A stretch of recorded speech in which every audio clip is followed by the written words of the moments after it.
Hello everyone, welcome to Exampur. स्वागत है आप सभी का एग्जामपुर में। हम है एग्जामपुर कलम से क्रांति। तो जैसा कि आप सभी जानते हैं, आज आपकी 8 मार्च यानी कि अंतर्राष्ट्रीय महिला दिवस। तो सभी महिलाओं को जो भी हमारी क्लास में डेली आती है या फिर जो नहीं आती है, हरियाणा राज्य की हर एक महिला जो अपने आप में एक प्रेरणा का स्रोत है, हर महिला है, ठीक है भाई, चाहे वो आपकी मम्मी हो, चाहे आपकी बहन हो, चाहे आपकी घर में कोई भी ऐसी महिला हो जो आपके घर में है, हमारी लाइफ में एक इंपॉर्टेंट रोल प्ले करती है। ठीक है, मम्मी के बिना हम सरवाइव नहीं कर सकते, ऐसा मुझे लगता है, आप लोगों को भी लगता होगा ऐसा। तो सबके लाइफ में कोई ना कोई एक ऐसा रिलेशन होता है फीमेल के साथ जो एक बहुत ही इंपॉर्टेंट रोल प्ले करता है। और जब मैं बात करती हूँ हरियाणा की महिलाओं की, तो पहले के कंपैरिजन में अभी जो है बहुत ज्यादा स्थिति में सुधार आया है। और बहुत सारी ऐसी महिलाएं भी है जो मतलब खेलों में लगा लीजिए आप, हर फील्ड में आपकी हरियाणा की लड़कियां बहुत आगे जा चुकी हैं। और हमारे साथ भी ऐसी बहुत सारी लड़कियां हैं जो तैयारी कर रही है सरकारी नौकरी का सपना, चाहे शादी हो गई है, कुछ भी हो गया, कितने भी चैलेंजेस हो सबको दरकिनार करके, लेकिन उनका जो सपना है उसे पूरा करना है। ठीक है, तो सभी को, आप सभी को और आपसे जुड़े हर एक महिला को आज महिला दिवस की हार्दिक शुभकामनाएं। ठीक है, तो आज जो है हम अपने सेशन में कुछ चीजें जो हैं डिस्कस करने वाले हैं। क्या क्या चीजें डिस्कस करने वाले हैं ये देख लीजिएगा। यहाँ पर मैंने, जैसे कि हम पढ़ते हैं भाई, मैं आपको बता देती हूँ, हम पढ़ते सिंधु घाटी सभ्यता। तो सिंधु घाटी सभ्यता के समय पर बहुत सारी चीजों के अवशेष हमें मिले। तो यहाँ पर हम क्या पढ़ने वाले हैं कि कौन कौन से अवशेष हमें कहाँ से प्राप्त हुए। ठीक है, तो ये मैं आपको थोड़ा जल्दी जल्दी कराऊंगी, यानी कि आपको एक कह सकते हैं आप लोग रैपिड फायर टाइप चीज होने वाली कि जल्दी जल्दी से आपको सिर्फ आंसर देना होगा। और मात्र 10 मिनट में लगभग 30 के आसपास ऐसे स्थल, ऐसे अवशेष, ऐसी मूर्तियां जो आपकी प्राचीन हरियाणा के इतिहास के स्रोत है, एक तरह से अवशेष हैं, उनके बारे में हम पढ़ेंगे। ठीक है, तो सेशन की शुरुआत करते देखिएगा। आपसे सबसे पहले पूछा गया यहाँ पर कि इंडो ग्रीक सिक्के और सिक्के ढालने के सांचे आपको कहां से प्राप्त हुए हैं। तो याद रखिएगा बच्चों, इंडो ग्रीक सिक्के और सिक्के ढालने के सांचे दोनों ही चीजें आप लोगों को खोखरा कोट और रोहतक से प्राप्त हुई है। तो यहाँ पर आप क्या लिखेंगे, लिख लीजिएगा खोखरा कोट रोहतक। ठीक है बच्चे, क्या लिखेंगे आप लोग, खोखरा कोट रोहतक लिख लीजिएगा, यहां से जो है आपको प्राप्त हुए हैं। सिक्के ढालने के सांचे भी आपको कहां से मिले हैं, खोखरा कोट रोहतक से मिले हैं, लिख लेंगे आप लोग। ठीक है जी, कहां से आपको खोखरा कोट रोहतक से प्राप्त हुए हैं, लिख लीजिएगा। नेक्स्ट है आप लोगों के लिए कि युद्धकालीन टकसालें, टकसालें मतलब मिंट होती है जहां पर आपके सिक्के वगैरह ढाले जाते हैं। ठीक है बच्चे, ये आपको कहां से मिले, तो ये भी आपको खोखरा कोट से प्राप्त हुए हैं। और बलराम की मूर्ति आपको कहां से मिली है, तो ये भी आपको रोहतक से मिली है। तो लिख लेंगे आप लोग, यहाँ पर क्या आ जाएगा आपका, खोखरा कोट रोहतक, लिख लीजिएगा, खोखरा कोट रोहतक आ जाएगा। बलराम की मूर्ति भी आपको कहां से मिली है बच्चे, रोहतक से मिली है, लिखेंगे आप सभी। विष्णु की मूर्ति कहां से मिली है, और कुषाण कालीन मूर्तियों का प्रमुख केंद्र जो है आपका कौन सा स्थान रहा। तो आपसे पेपर में 2 क्वेश्चन पूछे जाते हैं, ध्यान से सुनेंगे। विष्णु की मूर्ति कहां से मिली, और एक क्वेश्चन आपसे पेपर में पूछेगा कि शेष सैया पर लेटे हुए विष्णु जी कहां से मिले। ठीक है भाई, लेटे हुए विष्णु जी। तो दोनों का आंसर क्या हो जाएगा देखिएगा। जो विष्णु जी की मूर्ति मिली है आपको मोहनबाड़ी से मिली है। कहां से बच्चे, मोहनबाड़ी। मोहनबाड़ी भी कहां पर आता है आपके, रोहतक में आ जाएगा, लिख लीजिएगा। तो लिखेंगे सभी आप लोग यहाँ पर, मोहनबाड़ी रोहतक जो होगा आपका राइट आंसर आएगा। और शेष सैया पर लेटे हुए विष्णु जी आपको कहां से मिले हैं, फिजिलपुर सोनीपत से, लिख लीजिएगा, फिजिलपुर सोनीपत आ जाएगा, लिखेंगे आप सभी। नेक्स्ट है आप लोगों का, कुषाण कालीन मूर्तियों का प्रमुख केंद्र कौन सा स्थान था, तो आपका रोहतक था। कौन सा था बच्चे, लिख लीजिएगा, रोहतक आ जाएगा, लिखेंगे आप सभी। तो यहाँ पर लिख लीजिएगा रोहतक। ठीक है जी, लिखेंगे आप सभी, रोहतक लिख लीजिएगा। कुषाण शैली का द्वार स्तंभ कहां पर है बताइए। तो अगर हम बात करेंगे यहाँ पर कुषाण शैली का द्वार स्तंभ, तो ये आपका कहां पर आ जाएगा, तो ये भी बच्चे आप लोगों का रोहतक में आ जाएगा, लिखेंगे आप सभी। कहां पर है आप लोगों का, रोहतक में। तो हमने जो है 7 पॉइंट यहाँ पर रोहतक के कर लिए हैं, आपने देखा होगा। 8वां है आपका हर्षकालीन ताम्र मुद्राएं, ये आपको सोनीपत से मिली है, लिख लीजिएगा। कहां से मिली है बच्चे, सोनीपत से मिली है, लिखेगा। नेक्स्ट आएगा आपका यहाँ पर 1200 यूनानी बैकेट्राई, ये आपको कहां से मिले हैं बताइएगा। आधे दिरहम आपके सिंधु घाटी सभ्यता स्थल जो पुराने आपके कहां से प्राप्त हुए, तो दोनों ही आपको सोनीपत से मिले हैं, लिखेंगे आप सभी। ठीक है भाई, तो 1200 यूनानी बैकेट्राई और आपके जो है आधे दिरहम कहां से प्राप्त हुए आपको, सोनीपत से, लिखेगा। क्या लिखेंगे बच्चे आप सभी? सोनीपत लिखेंगे। शेष सैया पर लेटे हुए विष्णु जी और समुद्रगुप्त के सिक्के, very very important, Haryana SSC के फेवरेट पॉइंट है ये आपके। तो शेष सैया पर लेटे विष्णु जी आपको कहां से मिले हैं? फजलपुर सोनीपत से मिले हैं। समुद्रगुप्त के सिक्के आपको कहां से मिले हैं? मीताथल भिवानी से मिले हैं, लिख लीजिएगा। तो ये आपका आ जाएगा सोनीपत, ठीक है भाई, सोनीपत के फजलपुर से लिखेगा। और ये आपका समुद्रगुप्त के सिक्के ये आपको मिले हैं बच्चे मीताथल भिवानी, मीताथल भिवानी से आपको प्राप्त हुए हैं, लिखेगा। नेक्स्ट है आपका यहाँ पर कुषाण कालीन सिक्के व तांबे के सिक्के, और नेक्स्ट है आपका सुंग कालीन फलके, ठीक है भाई, इंपॉर्टेंट है आपके लिए। सुंग कालीन अगर आप लोगों से पूछेगा तो सुंग आ जाएगा सुध यमुनानगर, और अगर आपसे कुषाण कालीन पूछेगा तो क्या आ जाएगा आपका यहाँ पर? मीताथल भिवानी, लिख लीजिएगा। क्या लिखेंगे आप लोग यहाँ पर? मीताथल भिवानी लिख लीजिएगा। और ये आ जाएगा आपका यहाँ पर सुंग कालीन सुग यमुनानगर, ठीक है जी। तो ये आपको यमुनानगर से प्राप्त हुए, लिख लीजिएगा, ठीक है जी। नेक्स्ट देखिएगा आपका यहाँ पर रामायण श्लोक अंकित, ठीक है भाई, यानी कि रामायण के श्लोक जो थे आपके वो अंकित थे, छपे हुए, आपको कहां से प्राप्त हुए हैं बताइएगा।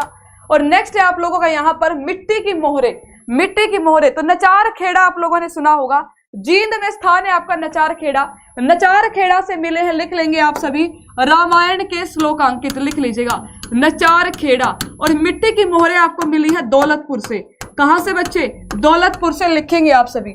नेक्स्ट है आपका मौर्य कालीन स्तूप और अवशेष आपको कहां से मिले, और यक्ष की मूर्तियां आपको कहां से मिली?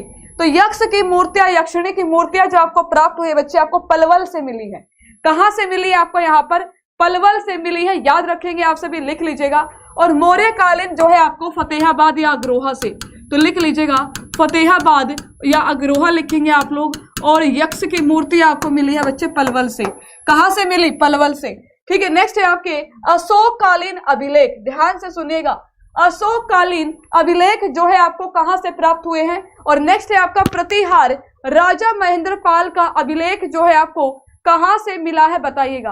तो अशोक का अभिलेख आपको टोपरा से मिला है, लिख लीजिएगा। तो लिखेंगे आप सभी यहाँ पर टोपरा, ठीक है जी। और यहाँ पर प्रतिहार राजा महेंद्र पाल का जो अभिलेख आपको मिला है ये आपको कुरुक्षेत्र से मिला है। कहां से बच्चे? कुरुक्षेत्र लिख लेंगे आप लोग, तो लिख लीजिएगा कुरुक्षेत्र में कहां से? पेहोवा से, ठीक है जी। तो लिखेंगे आप सभी पेहोवा कुरुक्षेत्र, ठीक है जी, लिख लीजिएगा। तो अभी तक हमने जो है देख सकते हैं मात्र 5 मिनट में 20 हम कंप्लीट कर चुके हैं। राजा भोजदेव का अभिलेख कहां से मिला है, और गुप्तकालीन सूर्य देवता की मूर्ति, वेरी वेरी इंपॉर्टेंट, सूर्य देवता की मूर्ति आपके पेपर में पक्का आती है, 100% आती है, डेफिनेटली आती है। तो लिखेंगे आप सभी यहाँ पर गुप्तकालीन सूर्य देवता की मूर्ति आपको कहां से मिली है? अग्रोहा से मिली है। तो लिख लीजिएगा आप सभी यहाँ पर, लिखेंगे अग्रोहा से। और पेहोवा से क्या मिला आपको? भोजदेव का अभिलेख मिला है, ठीक है। आगे चलते हैं। सूर्य स्तंभ पर बनी हुई मूर्ति, देखिए वो है आपका सूर्य देवता की मूर्ति, और ये है आपकी सूर्य स्तंभ पर बनी हुई मूर्ति। जैसे पीछे हमने पढ़ा था विष्णु जी की मूर्ति और शेष सैया पर लेटे हुए विष्णु जी की मूर्ति, दोनों में आपका अंतर है, उसी प्रकार से आपका यहाँ पर पूछा गया है। तो लिख लेंगे आप सभी। तो यहाँ पर क्या आंसर आ जाएगा? अमीन से मिली है, लिख लीजिएगा। कहां से? आपके अमीन से। अगर आप लोगों से पूछ ले जैन धर्म की मूर्तियां कहां से मिली है, तो लिखेंगे सभी हासी और रणिया से मिली है। हासी और रणिया लिख लेंगे सभी, हासी और रणिया से प्राप्त हुई है, लिख लीजिएगा। नेक्स्ट आएगा मिट्टी के खिलौने और हल, तो ये आपको बनावली से मिले हैं। कहां से? बनावली से। तो बनावली कहां पर? फतेहाबाद में आ जाएगा, लिखेंगे सारे बच्चे, लिख लीजिएगा। बनावली फतेहाबाद से मिली है, लिख लीजिएगा। और नेक्स्ट है आप लोगों का यहाँ पर एकमात्र पंचमुखी शिव की मूर्ति, ये आपको पेहोवा से मिली है। तो यहाँ पर क्या आ जाएगा? लिख लीजिएगा बनावली, ठीक है जी। और यहाँ पर क्या आ जाएगा? एकमात्र पंचमुखी शिव की मूर्ति, तो लिख लीजिएगा पेहोवा। क्या लिखेंगे आप सभी? पेहोवा। पेहोवा आपका वही स्थान है जो घोड़ों का व्यापार का केंद्र हुआ करता था, लिख लीजिएगा। महात्मा बुद्ध की मूर्ति कहां से मिली है, और महात्मा बुद्ध की 2 संपूर्ण मूर्तियां कहां से मिली है? अगर ये क्वेश्चन आपके पेपर में आ जाए तो दोनों का आंसर जो होगा अलग अलग होगा।